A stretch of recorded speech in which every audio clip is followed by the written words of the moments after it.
Bonjour à tous. Alors le 16e salon a un thème qui concerne toutes les copropriétés, la rénovation sans couler. Alors j'espère que personne ne va couler après le salon, surtout. À l'accueil, à l'entrée, on vous a remis un questionnaire. Quand vous aurez un petit moment, vous pourrez le remplir et le rendre à l'accueil. Ce qui importe pour l'ARC, c'est préciser ce qu'il y a à améliorer. Bon, si vous êtes content, vous pouvez le mettre, mais surtout mettez ce qu'il y a à améliorer ou ce qui ne va pas du tout. C'est comme ça que nous pourrons progresser. Donc, au cours de cette journée, les conférences et les ateliers et les échanges avec les experts, les exposants, vont vous permettre d'avoir des réponses pour vous aider à mettre en place la rénovation dans votre copropriété. Ce qui est difficile pour tous à l'heure actuelle, c'est l'instabilité actuelle du gouvernement. Ainsi, durant la première conférence sur la réforme du droit de la copropriété, des experts aborderont les nouvelles dispositions définies dans le cadre légal. Analyse et préconisation de ces documents seront exposés par M. Agege, directeur général de l'ARC, à qui je vais donner la parole tout de suite. Je vous souhaite une bonne journée et un bon salon. Alors, n'oubliez pas de répondre au questionnaire pour que nous puissions progresser. Voilà. Bonne journée à tous. Bonjour à tous, c'est vraiment un plaisir de voir la famille Arcien aussi nombreux à ces événements. Donc effectivement, on espère déjà que vous allez profiter un maximum de ce salon. Comme vous ne l'avez peut-être pas encore vu, mais vous allez le voir bientôt, on a créé de nouvelles salles plus spacieuses pour vous permettre de bénéficier de multiples conférences. Donc vous avez des salles à l'intérieur même du salon et des salles en deuxième étage du salon. Pour les adhérents, on vous a gâtés parce que, je le répète, on ne vit d'aucune subvention publique, on ne vit que des adhésions de l'ARC. Donc il y aura des cadeaux qui vous sont offerts dans le stand cadeau. Je vous laisse le suspense. Je ne vous dirai pas c'est quoi, mais c'est intéressant comme cadeau, vous verrez bien. Et donc j'espère que vous allez pleinement profiter de ces 2 journées de salon. Pour vous expliquer grosso modo la situation, c'est un peu le bazar. Vous l'avez bien compris de manière générale au niveau des politiques. Madame la ministre devait venir, elle a eu, comme vous savez, réunion ministérielle le mercredi matin. Donc elle est censée peut-être venir à une autre occasion. Ceci étant dit, il est actuellement en débat de reporter le calendrier sur l'interdiction de louer. D'autres débats sur le planning de la rénovation, je ne peux pas trop rentrer là-dedans puisque encore les réunions ne se sont pas encore déroulées. Ceci étant dit, les syndics ont déjà la gueule bien ouverte pour nous bouffer. Donc il faut que l'on reste suffisamment vigilant et que vous ayez au fin de compte les bonnes préconisations. Alors je précise, pas tous les syndics, parce que comme j'ai un syndic ici, je ne veux pas le vexer. Et pour être tout à fait honnête, il ne faut pas mettre tous les syndics dans le même panier. Mais lorsque l'on sait qu'il y a 4 groupes qui représentent 40% du marché, donc à eux seuls, déjà, ils font la pluie et le beau temps par rapport aux abus que l'on dénonce. Bon, ceci étant dit, nous, on est là surtout pour vous donner de l'information, pour vous donner des préconisations. J'ajoute que le salon n'a même pas encore débuté, que je vous annonce le prochain ou les prochains événements de l'ARC. Nous avons tout d'abord une web télé le 6 novembre. Donc là, pas la peine de vous déplacer depuis votre salon, depuis votre salle de bain, depuis votre cuisine. Vous pourrez suivre les différentes émissions en direct qui seront proposées sur différents thèmes.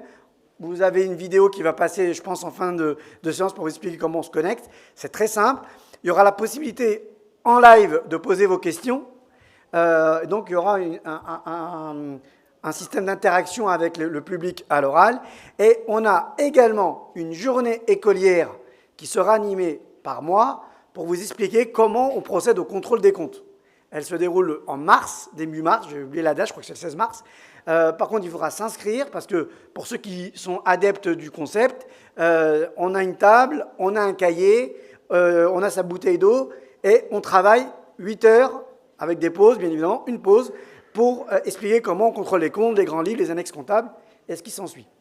L'objectif de cette conférence, elle sera animée par M. Alain Papadopoulos, qui est au demeurant journaliste du site Universimo, mais pas que ça, puisqu'en réalité, il a une longue carrière, il vous l'expliquera s'il a le temps. Vous avez Maître Odino, qui est un éminent avocat de référence au sein de la copropriété. Hein. Donc c'est un ancien arcsien qui a grandi et qui vole aujourd'hui de ses propres ailes d'aigle. Et on a M. Krantz, qui est un syndic honnête, oui, ça existe, et qui a compris qu'on pouvait faire de l'argent tout en étant honnête. Il nous donnera la solution peut-être. Mais en tout état de cause, c'est pour ça que c'est pour nous un plaisir de l'avoir, parce qu'on peut être un syndic honnête et bien gagner sa vie, ce qui n'est pas un tabou. L'argent n'est pas un tabou, à partir du moment où elle est gagnée de manière honnête. Voilà. Et ensuite, j'interviendrai aussi, au même titre que les intervenants, en tant que directeur général de l'ARC. Voilà. L'objet de cette conférence, c'est de vous retracer notamment les dernières réformes qui sont entrées en vigueur, ou du moins qui aujourd'hui sont inscrits dans la loi 65, et on reviendra rapidement, puisqu'il y aura d'autres conférences dédiées à ces sujets-là, sur le fameux plan pluriannuel de travaux qui crée tous les fantasmes et qui crée tous les abus, pour essayer de voir un petit peu aujourd'hui quel est réellement son impact dans les copropriétés, son entrée en vigueur. Voilà. Sans plus tarder, je laisse l'animateur de cette conférence, M. Alain Papadopoulos. La balle est dans votre camp. Bien. Merci, bonjour à tout le monde. Je suis très impressionné par cette salle pleine, comme chaque année d'ailleurs. Cette année, le fil conducteur va être la loi du 9 avril, hein, et on parlera effectivement à la fin un petit peu du plan de travaux, du plan pluriannuel. En fait,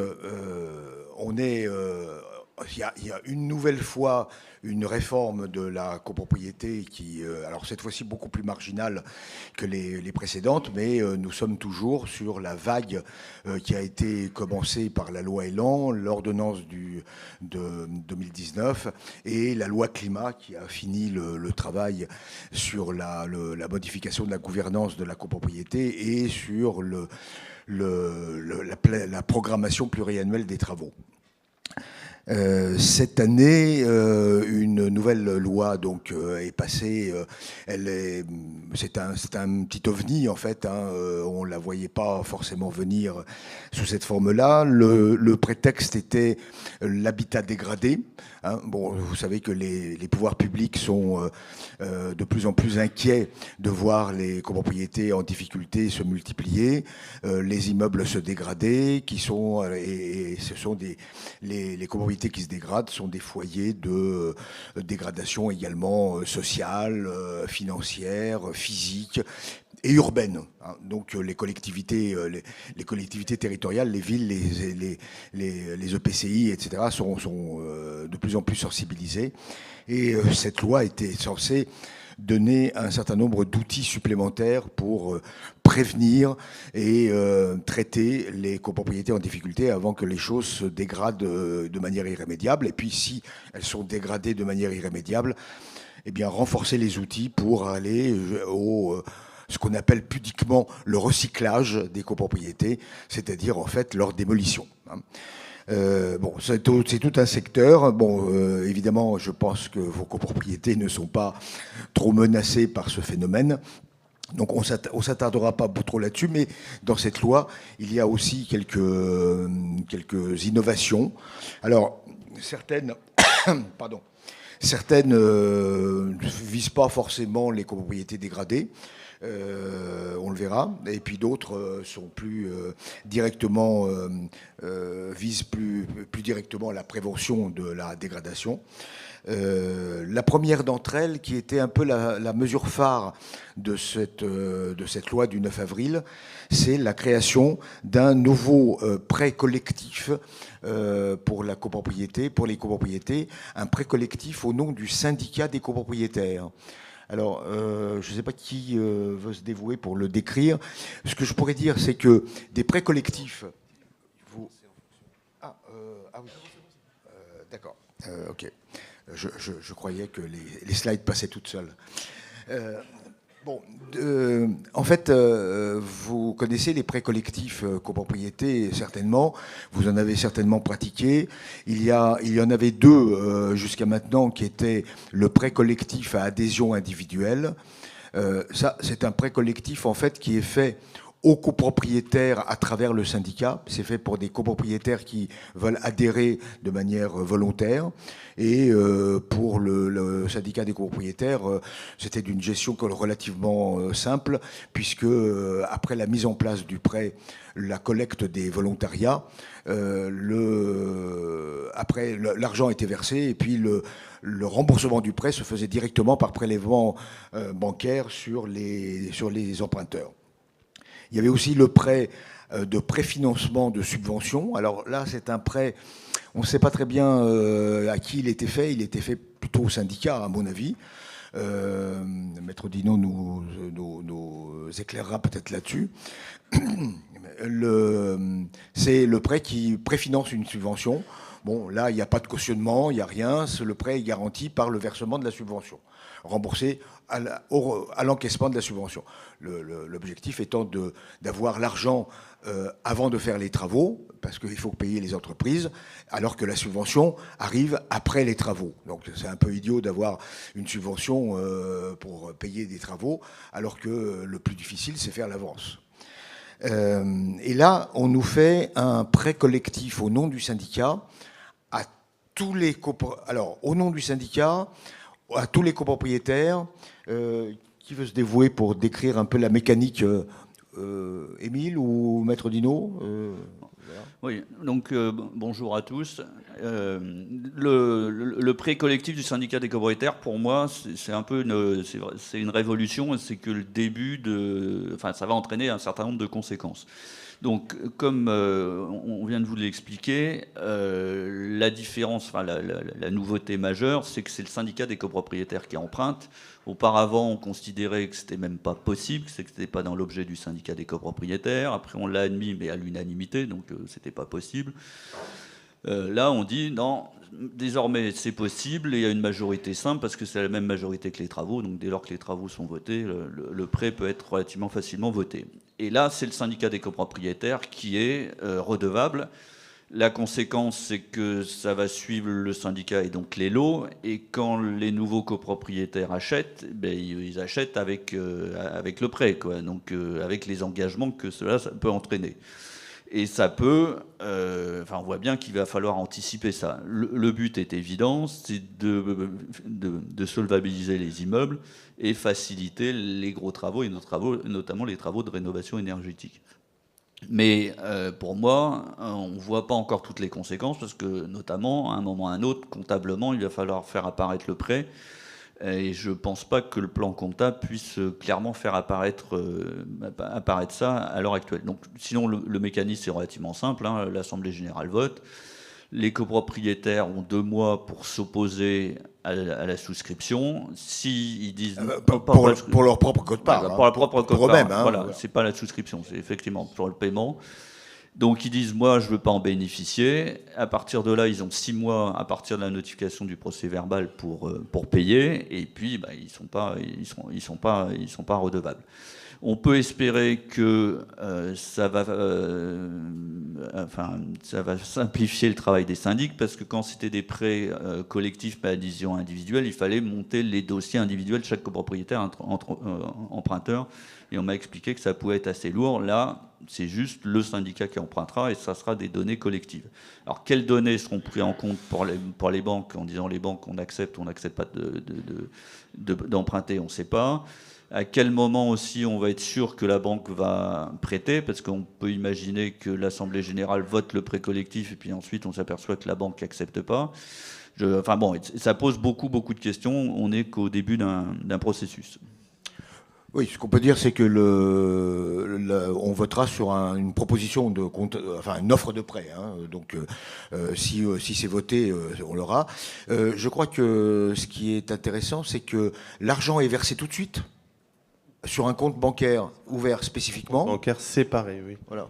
Et donc c'est un 3e compte, parce qu'on a déjà le compte courant, le compte fonds allure. Voilà. Alors, en tant que syndic, vous avez analysé un petit peu ça. Comment vous voyez ça ? Jusqu'à présent, donc, comme vous l'avez rappelé, il y avait deux types de prêts. L'emprunt collectif prévu par l'article 26.4 alinéa 1, qui lui, moi en 20 ans, j'ai jamais pu mettre en place cet emprunt puisque c'était à l'unanimité. Donc Donc ce qu'on mettait en place, c'était ce qui était prévu, l'emprunt collectif à adhésion individuelle, où là, effectivement, avec des travaux importants, on a mis ce type d'emprunt en place. Alors au départ, les organismes bancaires, principalement le Crédit Foncier à l'époque, nous, ça nous apportait pas, on n'avait pas tellement de travail parce que le Crédit Foncier s'occupait de tout. Il y avait un bulletin de souscription à remplir et ensuite les remboursements étaient prélevés directement sur les comptes des copropriétaires. Donc là, il n'y avait pas de problème. Ensuite, le Crédit Foncier a disparu, la Caisse d'épargne a pris le relais avec Domo Finance. Et la Caisse, c'est les deux seuls organismes, à ma connaissance, qui font les prêts collectifs avec adhésion individuelle. J'ai un scoop, le Crédit Agricole va s'y mettre. Et là, je dirais que ces dernières années, effectivement, les banques demandaient aux syndics de faire le travail de banquier, quoi. C'était plutôt à nous de collecter les pièces.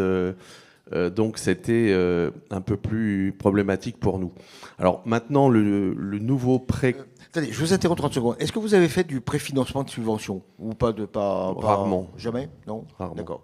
Bon, parce que ça c'était... Voilà, ça c'est plus facile parce que c'est au niveau du syndicat des copropriétaires, il y a un remboursement qui se fait, alors que là, dans le nouveau prêt collectif, effectivement, il y a un prêt collectif. Alors allons-y, voilà. Il y a un prêt collectif. De ce que j'ai vu, effectivement, le copropriétaire, de ce que j'ai lu dans le nouvel article 26.4.3, le copropriétaire peut refuser de participer à l'emprunt dans un délai de 2 mois à compter de la notification du procès-verbal. Bon, ça, très bien. Et puis, il a 6 mois pour payer l'ensemble de sa quote-part. Oui. Ça, il ne faut pas l'oublier, c'est quand même important. Il doit payer cash. Parce que sinon, à défaut, il est tenu par l'emprunt. Voilà. Donc, passé 6 mois, il est réintégré dans l'emprunt. Et la problématique, après, c'est le remboursement, effectivement, des échéances. Parce que si on a une centaine de copropriétaires, il y en a 20 qui ne participent pas, c'est-à-dire qu'il faut créer une sorte de clé de répartition pour pouvoir rembourser. Et puis l'emprunt, il est attaché au lot. Ça veut dire que lorsque on a un copropriétaire qui vend, il y a toute une mécanique que pour l'instant à laquelle je n'ai pas réfléchi, mais ça va créer aussi un travail supplémentaire. Oui, absolument. Et puis, par contre, les factures de travaux, alors on peut lancer les travaux tout de suite, en fait, puisqu'on a l'argent tout de suite, et les factures de travaux sont payées par la banque. Oui. Hein, voilà. Bon. Émile Legege, en tant que directeur général de l'ARC, quelle est la... bon, je crois que l'ARC a vu arriver ce prêt avec une certaine circonspection. Deux éléments, si tu permets. Alors, en tant que directeur de l'ARC et en tant que personne qualifiée au sein du CNTGI, j'ai pu participer justement au débat. Et la bonne nouvelle que je peux vous annoncer, si vous n'avez rien compris, c'est pas grave. Parce que ce prêt, visiblement, ne se mettra jamais en route. Parce que, juste pour que vous compreniez un petit peu le mécanisme, alors que jusqu'à présent, on avait des emprunts à adhésion, je dirais, facultative, ça veut dire le copropriétaire, s'il souhaite intégrer, eh ben, il se présente. Là, l'adhésion, elle est impérative. Ça veut dire que on peut avoir une assemblée générale, je dirais même plus, avec la passerelle, qui peut faire voter des travaux à l'article 24. 25 ans. Et voilà, on pourrait même faire voter à une minorité de copropriétaires la souscription d'un emprunt collectif qui s'impose à l'ensemble des copropriétaires. Et donc, ça voudrait dire quoi? Ça voudrait dire que la banque va verser un emprunt au syndicat des copropriétaires, alors même qu'elle sait ou qu'elle ne sait pas qu'il y a des copropriétaires en impayés, où la copropriété présente déjà 25% ou 15% d'impayés de charges, ou 50% ou 150% dans les copros en difficulté. Donc en fait, est-ce qu'une banque qui n'est pas connue pour faire du bénévolat va donner les yeux fermés un emprunt à un syndicat de copropriétaires alors qu'il y a 1, 2, 15 personnes qui sont insolvables ou qui sont carrément en surendettement, etc. Donc en définitive, c'est bien, ça nous fait réfléchir, ça nous fait faire de la philosophie, mais vraisemblablement, j'ai eu des contacts avec les banques, ils ont dit on ne prêtera qu'aux riches. Bon, et les riches, comme ils n'ont pas forcément besoin d'emprunt, Donc, à mon avis, c'est un coup d'épée dans l'eau. Voilà. Après, sur les éléments pratiques, on pourra revenir sur les éléments pratiques, mais la seule chose que vous devez bien comprendre dans ce nouveau emprunt qui a été mis en œuvre, c'est l'adhésion impérative. C'est-à-dire qu'on embarque tous les copropriétaires dans un emprunt collectif, à moins, comme ils l'ont dit, si le copropriétaire est en capacité financière de payer dans les 6 mois, cash sur table, la quote-part de travaux de ravalement à hauteur de 45 000, 15 000, 25 000 euros sur place. D'ailleurs, moi, j'ai une question, mais je ne vais pas rentrer là-dedans. C'est la date d'exigibilité de la quote-part. Est-ce qu'elle est au fur et à mesure des appels de provision, ou bien est-ce qu'elle est au bout des 6 mois? Et donc, non, elle est totale. Elle est totale. Mais pas pour ceux qui payent de manière différée. Donc, en fait, compte, il y a 2 poids, 2 mesures. Il y a le gars qui, lui, refuse l'emprunt, il doit payer dans les 6 mois. Et les autres, ils doivent payer au fur et à mesure de l'échelonnement. Donc, on a une date d'éligibilité qui n'est pas forcément la même. Bon, Oui, c'est vrai. Oui, c'est vrai. C'est une question que je me pose. Et ça va avoir une incidence en cas de vente. Mais je crois que... Vente, tu vends alors que tu as pas souscrit l'emprunt. Là, on doit payer cash si on ne veut pas que ça soit transféré au vendeur. Alors que si tu avais souscrit l'emprunt, là, il est transférable. Et là, on paye en fonction des provisions. Bon, ça, c'est une question technique. Mais rassurez-vous, c'est un peu comme le PTZ. On l'a quasiment jamais vu dans les copros. Bon, voilà, grosso modo. Oui, il y a un paradoxe dans cette affaire, c'est que, en fait, c'est dans une loi habitat dégradé, donc c'est fait pour des copropriétés qui sont potentiellement en difficulté, donc des copropriétés où il y a des impayés. Ceux qui sont en impayés, c'est pas eux qui vont payer cash, hein, évidemment. Donc, peut-être les copropriétaires aisés vont pouvoir payer cash pour ne pas participer à l'emprunt, et finalement, l'emprunt, il va être fait à des copropriétaires fragiles. Bon, alors il y a un cautionnement qui est prévu, hein, il y a un cautionnement qui est prévu, et il est prévu aussi que le fonds de garantie de la rénovation énergétique soit étendu, donc un fonds de garantie public qui vienne garantir la caution. Juste un mot, dans les coprendifs, on les connaît bien, on les poursuit. Tu as des surendettements, tu as des marchands de sommeil qui sont propriétaires. Oui. Tu vas aller devant la banque, tu vas dire bonjour, on aimerait un emprunt à adhésion impératif. Oui. Mais rassurez-vous, vous avez la caution. La caution, elle va voir ça, elle va dire regardez, en fait, je suis une caution sur la Française des Jeux. Quoi qu'il arrive, je sais très bien qu'au premier trimestre, je vais déjà être appelé en cautionnement. Bon, donc, quand on en a parlé avec les banques, je vais même vous dire pire que ça, ils nous ont demandé de ne pas en parler parce qu'ils ne voulaient même pas en entendre parler. Bon, Maître Didot, vous voulez dire quelque chose là-dessus Oui, sur le fait que même si le copropriétaire, enfin des copropriétaires financent immédiatement et donc ne sont pas embarqués sur le prêt, ils sont tout de même embarqués sur le prêt parce que c'est le syndicat des copropriétaires qui souscrit. Donc dès lors, s'il y a des impayés de charges et donc de remboursement de prêt, le syndic n'aura pas d'autre choix que de faire des appels de carence ou appels de solidarité pour payer la banque. Et donc, voilà, tous les copropriétaires sont embarqués dans le prêt. Contrairement à l'adhésion individuelle, où, comme on l'a dit à plusieurs reprises, la banque se paye directement auprès des copropriétaires. Là, la banque se paiera sur le compte du syndicat des copropriétaires. Et si le syndic est dans l'incapacité de payer, il va falloir qu'il prenne les mesures. Et la première mesure, c'est un appel de fonds carence. Enfin, faire jouer la caution. Normalement, il fait jouer la caution. Oui, enfin, alors là, on attend le décret qui doit intervenir sans carence et sans franchise, dit la loi. Hein. Donc, bon, je crois que la question est de savoir est-ce qu'il y aura des banques pour le faire. Et il n'y aura des banques pour le faire que s'il y a des cautions pour le faire. Et il n'y aura que des cautions pour cautionner que s'il y a une garantie d'État. Hein. Je pense que, et comme vous le savez, les finances publiques en ce moment ne sont pas forcément florissantes. Il y a des chances pour que ça ne voit pas tout le jour. Donc, on va peut-être pas passer la matinée là-dessus. Alors, j'ai vu des mains qui se lèvent pour des questions, mais oui, mais attendez, je vais essayer de canaliser mes débatteurs pour qu'on ait une petite vingtaine de minutes à la fin pour les questions, pour permettre d'avancer un petit peu sur les sujets, et on vous donnera la parole. Hein, voilà. Donc, bon, deuxième sujet. Mise en place de sanctions à l'égard du syndic en l'absence de requête devant le juge pour désigner un mandataire ad hoc. Oh, aïe. Bon, vous savez qu'il y a une procédure pour les copropriétés qui commencent à être un petit peu en difficulté. Hein, dès qu'il y a 25% d'impayés à la clôture des comptes par rapport à tout ce qui a été appelé dans l'année, le syndic est censé saisir le juge pour faire désigner un mandataire ad hoc, dont la mission est de venir faire un espèce d'audit pour regarder qu'est-ce qui se passe. Les syndics ne le font pas. Et donc les pouvoirs publics se sont dit il faut trouver, parce qu'ils ne le font pas parce qu'il n'y a pas vraiment de sanctions. Hein.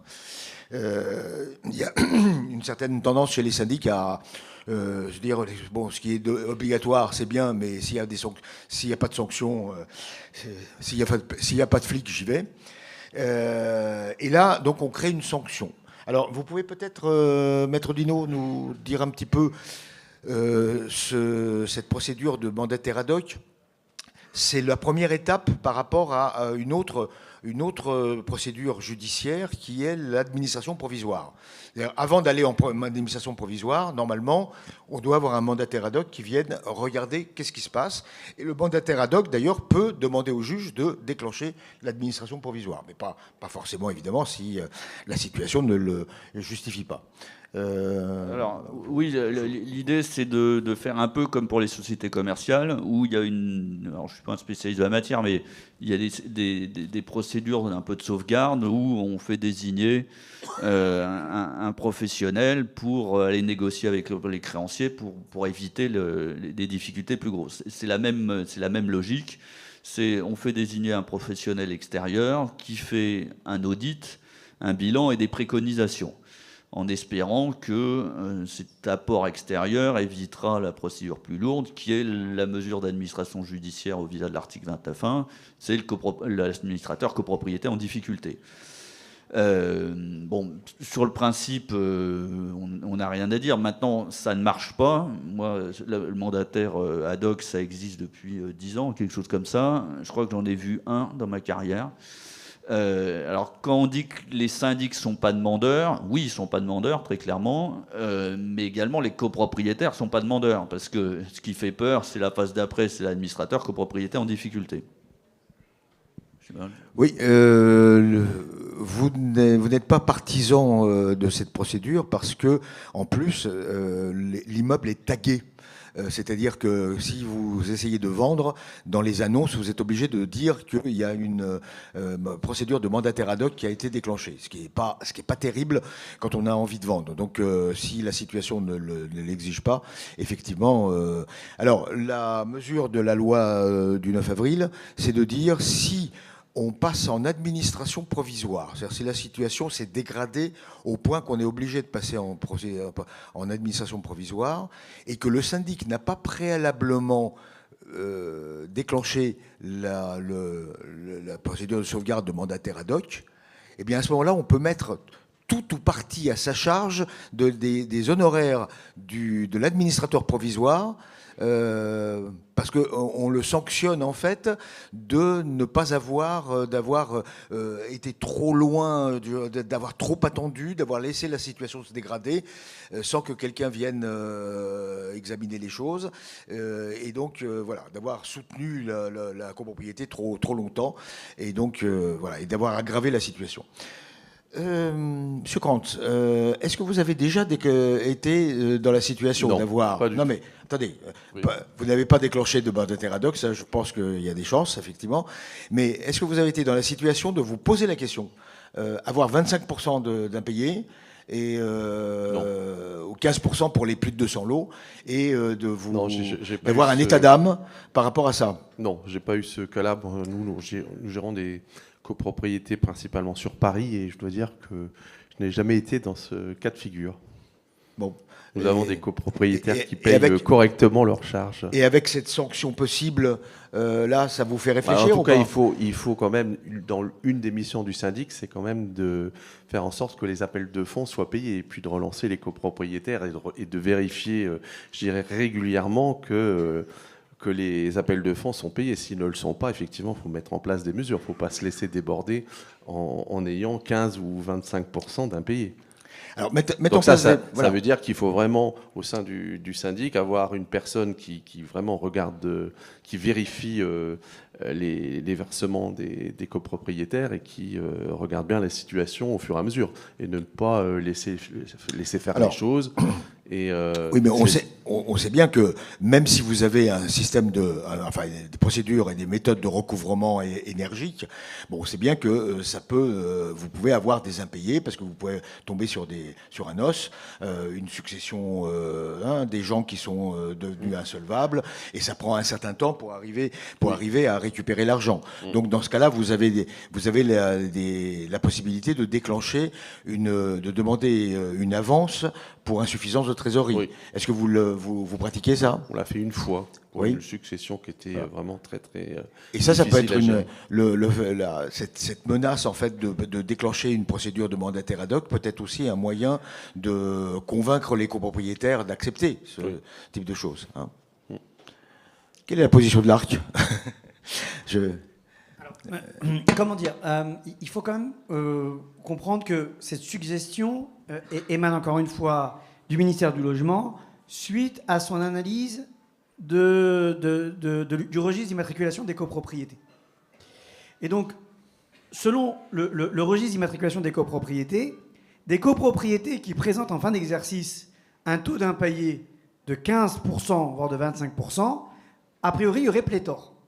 J'ai fait un petit calcul. Un budget de 100 000 euros, c'est 15%, c'est 15 000 ou 25 000. Donc, en réalité, on peut arriver facilement à avoir un taux d'impayé qui atteint les 15%. Alors, pardon ? Quand on déclare, par exemple une copropriété clôture ses comptes le 31 décembre, donc on a une répartition, et dans l'annexe 1, on a dette après répartition, sauf que l'AGL se tient au mois de mars et que le décompte des copropriétaires, ils l'ont juste après l'approbation des comptes. Donc pendant ces 3 mois, c'est fictif, c'est 15 ou 25%, parce que les copropriétaires, c'est dans les comptes au 31 décembre, mais ils n'en ont même pas connaissance, ils n'ont même pas leur décompte de charges. Alors, oui, j'entends bien ce que vous dites, j'entends bien, mais déjà, je note ce qui a été dit. Bon, alors, normalement, la régularisation des charges, elle ne représente pas forcément 15%, 25%, mais ceci étant dit, les éléments sur lesquels il faut être attentif. Premier élément, un truc tout bête, mais aujourd'hui, on ne sait pas calculer ces fameux 15%. On a demandé justement à ce que la loi nous donne la formule mathématique. Est-ce qu'on doit intégrer justement avant ou après répartition les soldes des copropriétaires débiteurs? Est-ce qu'il faut intégrer les cotisations du fonds travaux dans les impayés? Est-ce qu'il faut intégrer les avances? Est-ce qu'il faut calculer le compte, je pense, dans la mécanique comptable? Mais donc aujourd'hui, en réalité, comme il n'y a pas de calcul défini, et pourtant ça a été réclamé à juste titre, je pense, pour éviter tout débat, aujourd'hui, on ne sait pas comment on calcule ces 15 ou 25%. L'élément intéressant qui me semble intéressant, c'est, premièrement, comme vous l'avez vu dans la slide, si on peut la revoir, ça serait bien. En réalité, avant, il y avait 2 critères pour déclencher le mandataire ad hoc, c'est les 15% et les 25%. Et aujourd'hui, il y a un 3e critère qui est rentré en vigueur, c'est l'absence de vote à l'Assemblée générale sur l'approbation des comptes depuis au moins 2 ans.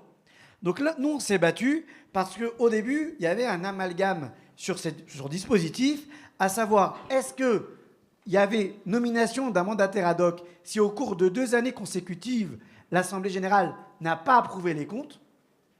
Et donc, bien évidemment, que ce n'est pas ça la version. La version, c'est si pendant 2 assemblées générales consécutives, la question de l'approbation des comptes n'est pas inscrite à l'ordre du jour. Et pourquoi j'attire votre attention là-dessus? Parce qu'on risque d'avoir des syndics qui vont vous dire, si vous n'approuvez pas les comptes pendant 2 exercices, j'ai la loi qui m'oblige à vous mettre en administration judiciaire. Oh, le gros mot, parce que ce n'est pas en administration judiciaire, c'est en mandataire ad hoc. Je reprends mon raisonnement rapidement. C'est-à-dire que, premièrement, la sanction, entre guillemets, c'est qu'on vous nomme un auditeur de compte qui va vérifier quelles sont les causes de ce basculement des copropriétaires ou copropriétaires en difficulté. Donc c'est un contrôle de compte qui va peut-être mettre en évidence que le syndic gère mal la copropriété. Va démontrer qu'en fin de compte, le syndic ne fait pas les recouvrements comme il devrait être. Donc en définitive, le mandataire d'aide, ça peut être, je dirais, un procureur du syndic, premièrement. Deuxièmement, faites attention parce que ça commence à venir, ça. Si vous avez le droit de ne pas approuver les comptes pendant 2 ans, on peut vous le déconseiller ou vous le conseiller, c'est un autre problème. Mais en tout état de cause, si vous n'approuvez pas les comptes, vous n'êtes pas concerné par, entre guillemets, l'intervention du mandataire ad hoc. Et mieux que ça, mandataire ad hoc, ça ne veut pas dire administration judiciaire. Ouais. Ça veut dire intervention d'un contrôleur aux comptes qui vient contrôler les comptes. Donc, des fois, lorsque vous vous retrouvez devant un syndic qui, aujourd'hui, dit « le problème, c'est vous », et vous, vous dites « le problème, c'est toi », le mandataire ad hoc, il aura au moins le mérite de mettre le doigt où ça fait mal. Donc, à un moment donné, on peut arriver à une situation de blocage. Et là, on ne peut pas se séparer du syndic parce qu'on est tenu par un mandat ou je ne sais pas trop quoi. Et après tout, ça serait trop bien, ça serait trop facile pour lui de sortir de la copro en la laissant fumeuse et en la laissant en difficulté. Donc, écoutez, cher monsieur, actons le fait qu'on fait intervenir un mandataire ad hoc. Et là, peut-être que le syndic, ça va lui dire, oh là là, il va s'apercevoir qu'en fin de compte, il y avait des comptes d'attente, il va s'apercevoir que peut-être j'ai détourné des intérêts bancaires, il va peut-être s'apercevoir qu'en réalité, il n'y avait pas de recouvrement parce que le copropriétaire est majoritaire et que je ne voulais pas, pour des raisons politiques, je ne voulais pas le mettre en difficulté. Donc voilà, donc il faut déjà bien comprendre les notions. On est devant, entre guillemets, l'intervention d'un mandataire ad hoc et non pas d'un administrateur judiciaire ou d'un administrateur provisoire, mais devient devant un mandataire ad hoc. Oui, ce que vous êtes en train de dire, ce que tu es en train de dire, Émile, c'est que ça peut être un juge de paix, en fait, quelqu'un qui peut venir examiner, si on est vraiment en difficulté avec son syndic, venir examiner la vraie situation. Bon, le seul problème, c'est que quand même les tribunaux ne nomment que des administrateurs judiciaires pour faire ce travail de mandataire ad hoc. Alors c'est là où on a un petit problème de vocabulaire, parce qu'on parle d'administration judiciaire, mais on parle d'administrateur judiciaire et on parle d'administration provisoire. Donc, en fait, il faut bien distinguer 3 choses. Le mandataire ad hoc, c'est un auditeur. C'est voilà, une espèce de compte de quelqu'un d'extérieur qui va venir faire un rapport. Les administrateurs judiciaires, c'est un métier, c'est une profession. Ils peuvent intervenir en tant que mandataire ad hoc ou ils peuvent intervenir en tant qu'administrateur provisoire. L'administrateur provisoire, c'est quelqu'un qui va prendre tous les pouvoirs, qui va remplacer le syndic, qui va remplacer aussi l'Assemblée générale et qui va, je dirais, conduire un redressement de copropriété. Vous avez déjà procédé à des désignations comme ça d'administrateurs provisoires d'administration provisoire, bien sûr. Et pour revenir au mandataire ad hoc, comme disait Émile Agege, moi l'intérêt, je le vois, enfin je ne l'ai jamais vu en pratique, mais l'intérêt intellectuel, c'est dans une copropriété où il y a des problèmes d'impayés, parce que le cœur du problème est là, où le syndic ne fait pas le nécessaire, il ne fait pas le nécessaire parce qu'il ne tient pas la comptabilité, ça c'est le pire de tout, où il ne fait pas le nécessaire pour lancer les procédures parce qu'il n'est pas en état organisationnel pour le faire, parce qu'il ne veut pas le faire vis-à-vis des copropriétaires débiteurs. Et là, des copropriétaires minoritaires se rendent compte de la situation, sont bloqués parce qu'ils sont minoritaires. Faire désigner un mandataire ad hoc pour mettre le syndic face à ses responsabilités en disant si vous continuez à vous accrocher à votre mandat de syndic sans vraiment réagir, vous allez engager votre responsabilité et potentiellement vous allez payer les honoraires de l'administrateur judiciaire. Oui, ça peut être un levier efficace. Par contre, dans le cas où les problématiques sont parfaitement connues, que le syndic fait le nécessaire, mais que malheureusement il y a un vrai problème. Moi j'ai un cas d'une copropriété, on est en face d'un copropriétaire qui a un État. Et faire exécuter des décisions de justice contre un État, c'est particulièrement difficile. La problématique elle est parfaitement connue. Donc faire désigner un mandataire ad hoc, on voit bien que ça n'apportera strictement rien. Mais je vous dis, dans le cadre du syndic en état de plus ou moins de carence ou de défaillance, ça peut le pousser à prendre la sortie et faire désigner un syndic qui va faire le travail. Oui. Ce qu'on peut préciser, c'est que la procédure de mandataire ad hoc, vous pouvez vous-même la déclencher si le syndic ne la déclenche pas. Le président du conseil syndical peut saisir le juge. Il y a aussi le maire, le président de l'EPCI et je crois que le procureur de la République. Le procureur. Qui peuvent le faire de l'extérieur. Alors vous allez me dire sur quelle base ? Le registre des copropriétés. sur la base du registre des copropriétés, un maire peut déclencher une procédure de mandataire ad hoc en se disant qu'est-ce qui se passe là, il y a une copropriété qui est à 100% de débit par rapport au budget, et donc j'envoie quelqu'un pour... bon, le seul problème, c'est que ça coûte de l'argent et que les maires ne vont pas le faire de manière inconsidérée. Rien à dire de plus là-dessus. Bon. Troisième chose. Voilà. Alors, ça c'est un ovni assez bizarre qui vient de loin. En fait, c'est que lorsqu'il y a des copropriétés en difficulté, je dirais la sphère publique, c'est-à-dire les villes, les EPCI, les opérateurs, l'ANA, le département, etc. Tous ceux qui interviennent dans le redressement des copropriétés en difficulté ne sont pas contents des syndics privés. Voilà. Et ils n'ont pas non plus envie de mettre de la main à la poche pour motiver les bons syndics à y aller par le biais d'aide à la gestion. Donc ils ont eu l'idée, en fait, de déclencher, enfin d'aller chercher les bailleurs sociaux, en fait, qui sont des organismes HLM qui sont syndics. Il y en a à peu près un quart d'entre eux qui sont syndics, et les envoyer au front sur les copropriétés en difficulté pour se disant que les organismes de logement social ont le sens de l'intérêt général, ils ne vont pas y aller pour faire de l'argent, ils vont y aller avec le sens du devoir, et le tour ça sera joué, et en plus on n'aura même pas besoin de les aider parce qu'ils ont de l'argent. Bon. Ça c'est l'arrière-pensée qu'il y a derrière, et je vous assure qu'elle est réelle, hein. Bon, maintenant, comme on ne peut pas non plus leur donner le monopole d'intervention dans les copropriétés en difficulté, eh bien, on ouvre aussi aux syndics privés, mais les syndics privés devront avoir un agrément sur dossier de la part du préfet pour être syndic d'intérêt collectif. Le but, c'est quoi? Alors, le texte est assez bizarre parce que il dit pour intervenir dans les copropriétés où il y a un mandataire ad hoc. Bon. Là, il y a un petit problème parce que le mandataire ad hoc, quand il est sur une copropriété, mais il y a un syndic. Qu'est-ce qu'on fait du syndic? Hein, on ne vire pas le syndic. Le syndic, il a un mandat, donc voilà. Pardon? C'est intervenir dans les copropriétés en difficulté ou lorsqu'il y a un mandataire ad hoc. Alors, oui, mais bon, voilà, oui. Enfin, voilà, c'est des copropriétés en difficulté, on ne sait pas très bien dans quel cadre c'est. Voilà, c'est pas défini.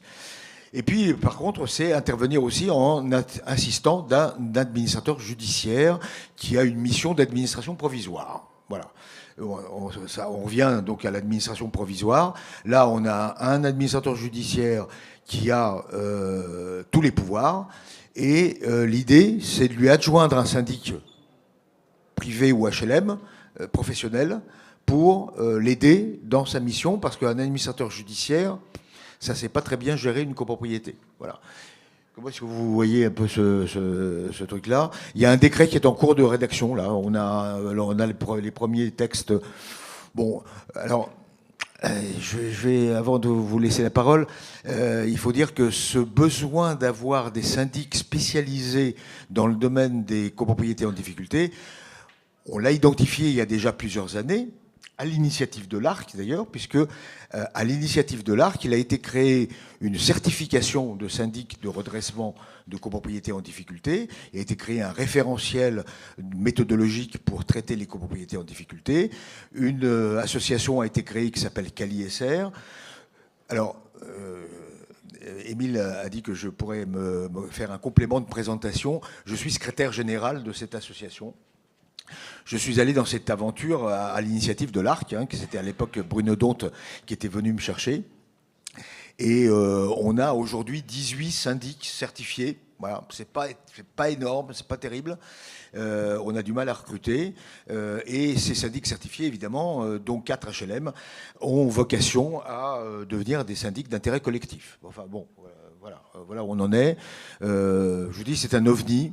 Est-ce que ça va marcher? Après l'explication de Maître Dino, je demanderai à M. Krantz s'il a envie de devenir syndic d'intérêt collectif. Il vous a répondu, ça y est. Alors oui, le besoin est énorme. Comme Émile Lagège l'a rappelé, le nombre de copropriétés fragiles ou en difficulté, quand on regarde les statistiques, on parle de milliers, voire des dizaines de milliers de copropriétés au niveau national. Donc, 8%, hein, ouais. copropriété fragile. Voilà. Hein, Donc, des syndics spécialisés, enfin en tout cas formés pour traiter ce type de copropriété, il y a un besoin colossal. En face, qui peut répondre? Avant tout les syndics professionnels, c'est une évidence, mais bon, là, les pouvoirs publics, pas tout à fait à tort, disent oui, mais enfin bon, il y a des syndics qui font pas leurs travaux. Il y a les administrateurs judiciaires, mais ça doivent être réservés pour les cas les plus lourds, parce que là aussi, il y a les administrateurs judiciaires, ils sont très peu nombreux en France. Hein. Au niveau de l'Île-de-France, ils sont même pas une dizaine, pour des besoins énormes. Et on pourrait créer une autre catégorie, donc c'est ce syndic d'intérêt collectif en se basant sur le monde HLM, mais bon, je pense, enfin, c'est pas quelque chose que je connais très bien, mais quand... Ils n'ont pas envie d'y aller non plus. Hein, voilà, c'est ça, ils n'ont pas envie d'y aller. Déjà, ils ont du mal à gérer leur copropriété, donc ils sont copropriétaires, voire copropriétaires majoritaires, bon, ils ont quelques difficultés. Donc aller gérer des copropriétés dans lesquelles ils n'ont strictement rien à voir, des problématiques qu'ils ne connaissent pas, je ne pense pas que ça va marcher. Donc pour répondre à ce besoin énorme, il y a déjà eu des tentatives. Avant qu'à l'ISR, il y a eu le Pacte ARIM qui avait créé un syndic dédié, c'était AGCOP, qui avait spécifiquement vocation, avec une aide d'argent public, à gérer des copropriétés fragiles ou en difficulté. Mon associé a travaillé comme gestionnaire dans ce syndic. Donc voilà. Mais ça s'est mal fini, la structure. Ça a été un échec, oui. Voilà. Ça a été un échec. AGCOP a vécu 10 ou 15 ans, mais à la fin, ça a été fermé parce que Pacte ARIM a estimé que ils n'avaient pas à financer cette activité et à faire concurrence avec les syndics privés. Donc je pense que le débat va demeurer. Quel type de syndic pour traiter ces copropriétaires? Le référentiel qu'a l'ISR, c'est excellent parce que voilà, les gens sont formés, sensibilisés, et les copropriétaires de ce type de copropriété devraient, quand ils choisissent un syndic, vraiment les interroger sur leur approche, comment ils font, et puis quelles sont leurs qualifications. Mais bon, il y a un certain nombre de copropriétés où moi je rencontre des immeubles qui n'ont pas réellement envie de régler leurs problèmes collectivement. Enfin, ils sont très passifs. Donc il se passera pas grand-chose. Oui, Émile, un petit mot. Un mot très rapide, parce que j'ai l'impression que ça va être comme le premier point. Si vous n'avez pas tout compris, tant mieux, parce que ça risque de ne pas exister. Mais par contre, ce qui est intéressant, c'est la réflexion du gouvernement. Parce qu'en définitive, le gouvernement a dit il faut que l'on crée un type de syndic qui soit d'intérêt collectif. Autrement dit, aujourd'hui, on a des syndics d'intérêt privé. C'est-à-dire que le gouvernement a dit on a des syndics qui roulent pour leur boss et qui ne roulent pas suffisamment pour les copropriétés. Donc il faut changer. Il faut que l'on trouve un nouvel organe, un nouveau type de syndic, et qui aurait un nouvel ADN, qui aurait une vocation à travailler plus pour le collectif. Bon, c'est quand même assez troublant de se dire qu'un syndic qui est mandataire d'une copropriété, qui est un organe collectif, en fin de compte, on est en train de dire, ben non, le syndic standard n'est pas la bonne personne, et il faut trouver des syndics plus. Bon. Très intéressant, c'est qu'enfin, en définitive, le gouvernement reconnaît à demi-mot qu'on a aujourd'hui une profession qui est, pardonnez-moi l'expression, mais qui est immature ou malade. Et donc, on est obligé de trouver une nouvelle organisation. Bon, voilà. Et il ne faut pas se le leurrer. Hein. C'est sûr qu'une copropriété qui est en fragilité demande du temps, demande de la connaissance, demande de la technicité, et donc c'est pas tout le monde qui voudrait y aller, c'est pas tout le monde qui a les connaissances pour pouvoir y accéder, et donc en définitive c'est vrai qu'on s'est dit bon, on va regarder la situation comme elle est, on a des syndics commerçants, il faut qu'on arrive à trouver comment le syndic commerçant s'y retrouve dans dans cette compréhension de difficulté. Et on a créé cette association qui est l'ISR, qui est composée de personnes volontaires. Et par la démonstration de l'ISR, on peut voir que l'ARC peut travailler avec les syndics et essayer de trouver des solutions, notamment économiques, parce qu'il ne faut pas avoir honte. Un syndic a besoin de gagner sa vie. Un syndic a besoin de générer des excédents pour générer des investissements, etc. Donc il faut qu'on arrive à trouver un modèle économique pour le cabinet de syndic professionnel, tout en conservant les intérêts économiques de la copropriété. Bon, donc on va voir un peu ce que va présenter ce décret, mais surtout derrière, est-ce que des grosses structures comme Foncia, Citia, Loiselet, j'espère que vous n'aurez jamais, mais voudront comment dire, accéder à ce dispositif, parce qu'encore une fois, c'est quand même 40% du marché. Voilà. Donc, vous avez le secrétaire qui mène ça de la manière la plus énergique possible, mais on voit bien qu'aujourd'hui, déjà, pour les chambres professionnelles, de dire on a maintenant on a 3 niveaux de syndic en réalité. On a le syndic standard, le syndic plus, qui est celui qui s'appelle le syndic d'intérêt collectif et qui, lui, va avoir une homologation. Et maintenant, les syndics HLM, qui, eux, sont au-delà de la mêlée, puisque, eux, de facto, sont les syndics plus, alors qu'à mon avis, ils ont pas mal de carences dans leur gestion. En fait, donc pour la copropriété, je veux dire, c'est pas la panacée. Hein. Ouais. Ils sont censés être syndics d'intérêt collectif de droit, alors qu'en fait, dans leur fonctionnement, ils sont pas mieux que les syndics que le syndic privé. D'ailleurs, ils recrutent chez les syndics privés, ils fonctionnent comme des syndics privés, enfin, en réalité. Hein, faut pas... Voilà. Oui. Voilà, bon, je pense que voilà, on a suffisamment... Alors, juste peut-être une petite question rapide, oui. Là je la pose au secrétaire. Oui. Aujourd'hui, un syndic référencé CALISR, même si on n'est pas en coprendif, est-ce qu'il y a un intérêt de pointer vers un syndic référencé CALISR, et quelles sont les garanties en fin de compte que ça apporte pour la copropriété d'avoir de nommer un syndic CALISR? Une copropriété même qui n'est pas en difficulté. Hein. Voilà. Oui, bah, écoutez, une certification, c'est quelque chose, c'est un outil de management très important parce que ça mobilise. Quand un cabinet cherche à se certifier, hein, il y a un audit, il faut passer un audit d'une journée entière sur 242 points de contrôle. Il faut fournir des justificatifs, etc. Donc il faut avoir organisé ces procédures de travail en amont de manière très rigoureuse, etc. Donc c'est un excellent outil d'amélioration du fonctionnement. Hein.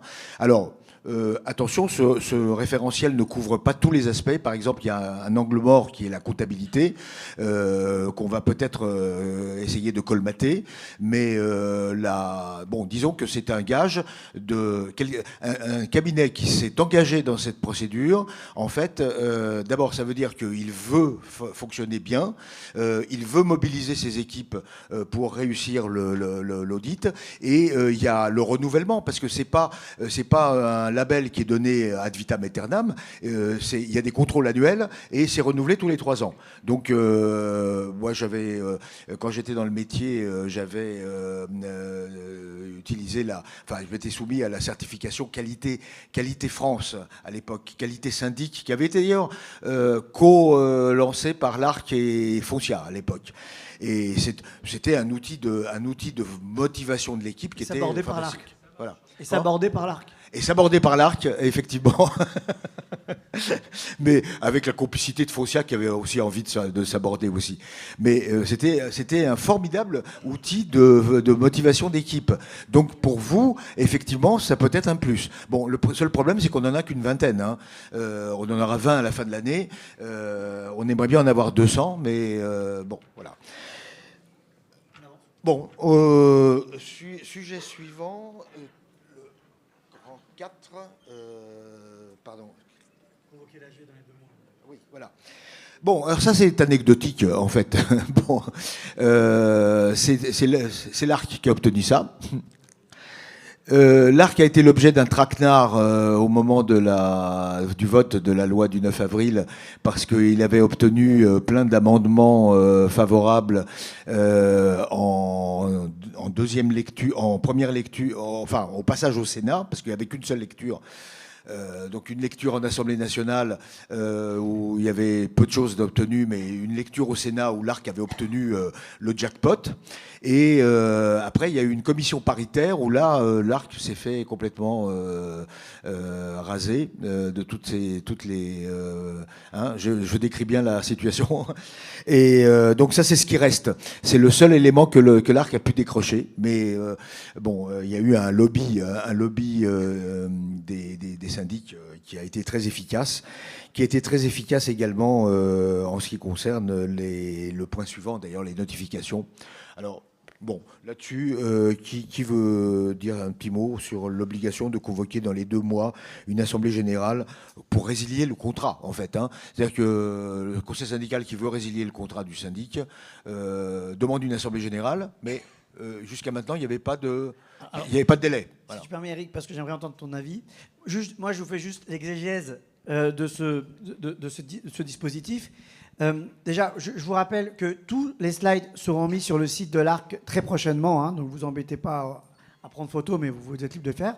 Très rapidement. En fait, on sait qu'on a un article 18, chapitre 8, qui aujourd'hui permet de résilier le contrat en cas de manquement suffisamment grave commis par le syndic. La procédure était que le conseil syndical demande au syndic de convoquer une assemblée générale et le syndic devait convoquer l'assemblée générale pour acter la résiliation et pour nommer un nouveau syndic. Néanmoins, cette disposition ne prévoyait pas le délai pour convoquer. Donc le syndic dit effectivement j'ai une obligation de convoquer, mais j'attendrai l'assemblée générale annuelle ou j'attendrai le calendrier pour convoquer. Là aujourd'hui, il y a eu 2 avancées qui, si semble-t-il, me paraissent majeures quand même. C'est que tout simplement le syndic a l'obligation de convoquer dans les 2 mois.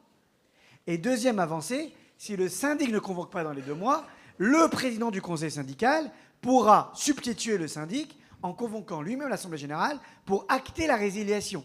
Donc, lorsqu'on a des contrats de mandat de 3 ans et qu'on a un syndic qui est en carence, ça permet très rapidement de débloquer une situation qui a été jusqu'à présent gelée.